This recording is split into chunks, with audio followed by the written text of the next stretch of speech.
La question de la corruption est un réel défi pour nos pays. Ce qui l'explique, c'est que les pays africains perdent énormément d'argent en raison des pratiques de la corruption, de blanchiment, d'évasion fiscale et de fraude fiscale. Alors pour le cas du Sénégal, ce qui est intéressant, c'est que le Sénégal est un pays qui a aujourd'hui des ressources naturelles et donc la question de la corruption se pose.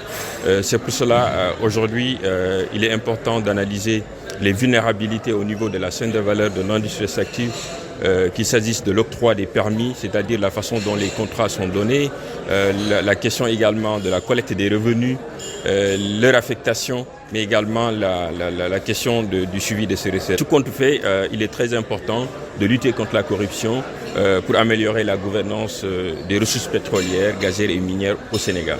Selon, par exemple, le rapport du haut niveau qui a été publié en Afrique, on nous explique que, par exemple, l'Afrique perdrait plus de 50 milliards de dollars chaque année en raison justement des pratiques de corruption et qu'aujourd'hui, si on faisait le calcul sur à peu près sur plus de 50 ans, on parlait de plus de 1000 milliards de dollars.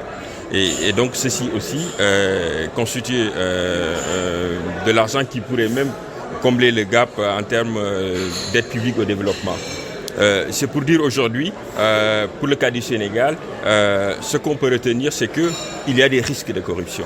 Et les risques de corruption se font sentir surtout au niveau de l'octroi des permis et licences. C'est-à-dire, quand un investisseur arrive au Sénégal, il faudra s'assurer que cet investisseur puisse être identifié. Problématique extrêmement importante. Vous avez entendu ou écouté le président de la République exiger, mettre le curseur sur les questions de transparence.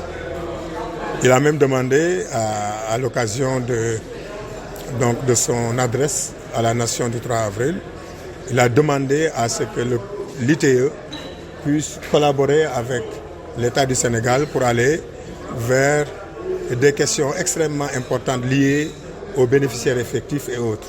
Tant que nous n'aurons pas cerné ces questions, je pense que nous aurons d'énormes difficultés pour gérer les questions de transparence et des questions liées à la corruption. C'est pourquoi, avec USAID Traces, nous avons développé un outil de diagnostic de la corruption, qui va permettre aux agents qui vont participer à cette session de renforcement de capacité d'acquérir de nouveaux outils, mais aussi partager leur expérience et aussi permettre à tout un chacun d'apporter sa touche.